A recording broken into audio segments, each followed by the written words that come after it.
Welcome if you're new, my name is Philip, I'm a filmmaker and actor, and today I'm going to be talking about why I think it could actually be a fantastic idea for new players to play Final Fantasy VII Rebirth before they play Final Fantasy VII Remake.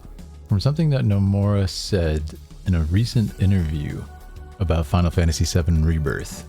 And you may say, that's absurd, how can this be?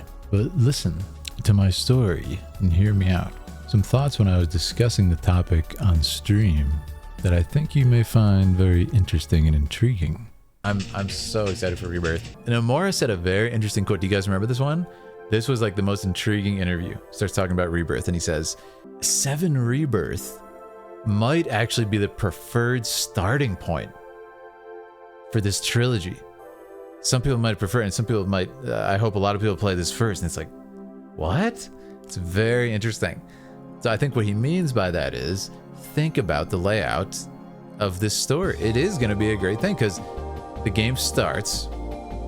It's going to be almost instantaneously putting you in a flashback, which explains the main conflict of the game. Cloud, Sephiroth, what happened between them, and all this stuff. Tifa, her backstory, her relation to, and it's just like, it's going to be such a good place to start to then understand everything perfectly. And you'll notice a lot of new players who played the first one were like, ooh, there's a lot of mystery around Sephiroth. And by the way, Sephiroth is exactly the same as he was back in the original game because nobody knows anything about Sephiroth who's a new fan. They're just like, wow, that's crazy. He's like a bad guy. He's got some crazy plan going on. He's mysterious. Like, they don't know anything about it. We forget as original fans. They accomplished the same exact thing. They're just like, you see him, in visions a couple times and in flashbacks. Nomura operates on a scale that merely can't be comprehended. It can only be digested. It's going to be such a great point to start because if you were to start with this game, for example, as a new fan, you would be like, oh, I know exactly who Sephiroth is. He's a war hero, and we're getting the flashback, and oh, wow, all that stuff happened in Nibelheim. That's crazy. And then you start the journey, which is to stop Sephiroth, right? So it's a perfect spot. And you could literally start a movie there, any story there. And then, you could fill in the background of what happened in Midgar in the beginning. But my point is, when you look at the full scope of the story, Midgar really is the first act. But if you think about it, it really could be the perfect starting point. Because, new fans go into it. They see the Sephiroth flashback. They realize, okay, this is the stakes. This is what's at stake. This is the conflict of the story. These are the main players in the story. Here's the characters. And then we have Cloud and we have Tifa and we have the setup for what's going to later happen with this unreliable narrator thing that's happening with a lot of the story of FF7. And it's going to come together perfectly in this game if they end it where I think they should end it at the end of, is it the end of disc 2? Whatever. It's Northern Crater.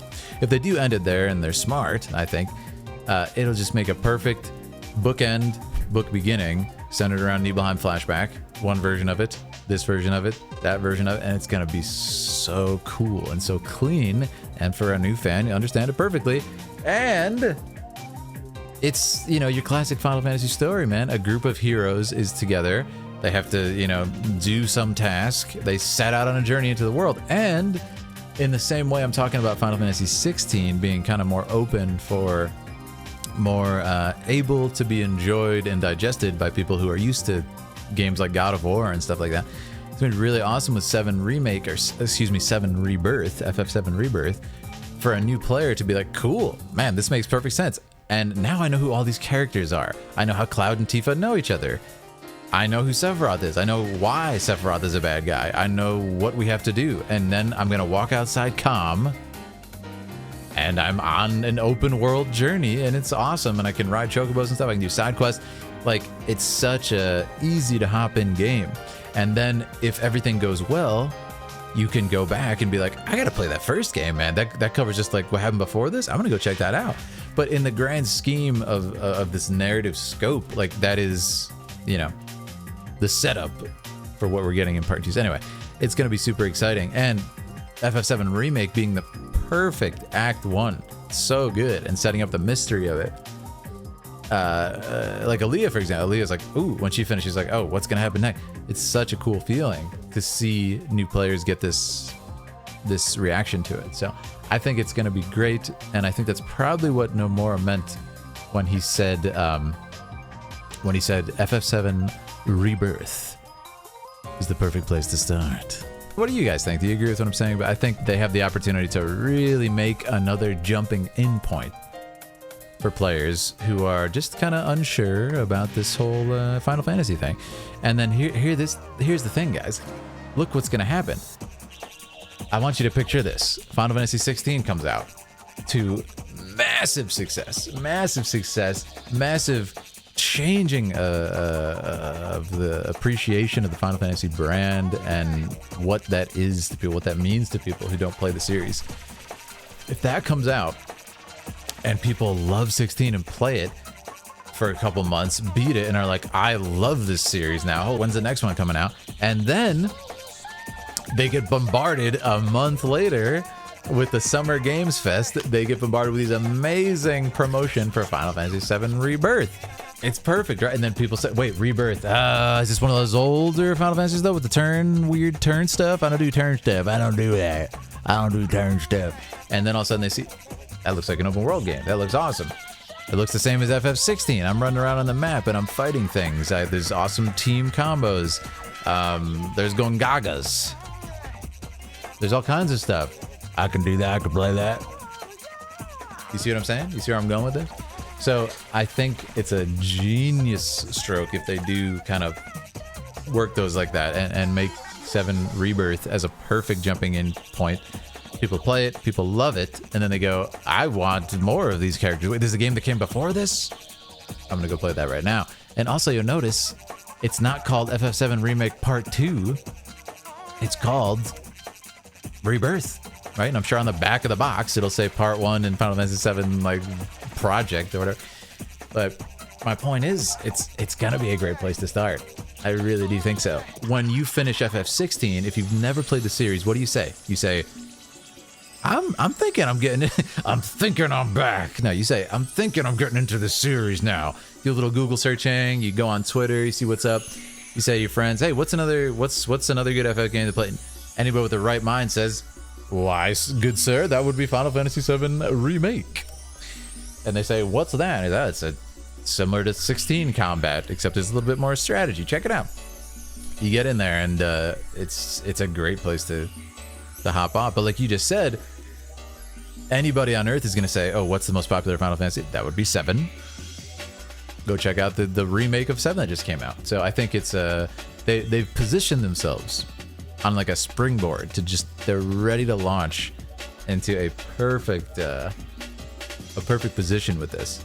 And from what Nomura said, man, I got so excited, and it was kind of like a breath of relief. Like, okay, they're doing this right.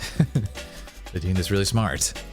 And you know, there's layers to that beyond even what I just said. Like if they play 7 Rebirth and they say remake, and they see the mystery aspect is introduced, and they see the question of it, and then what do they do if they're addicted to it and they want more? Even if after they play Rebirth, they go and they play the original FF7. They go and play FF10. They go whatever. So they position themselves in a really smart place. Also, what just came out and is now available on consoles as well as PC.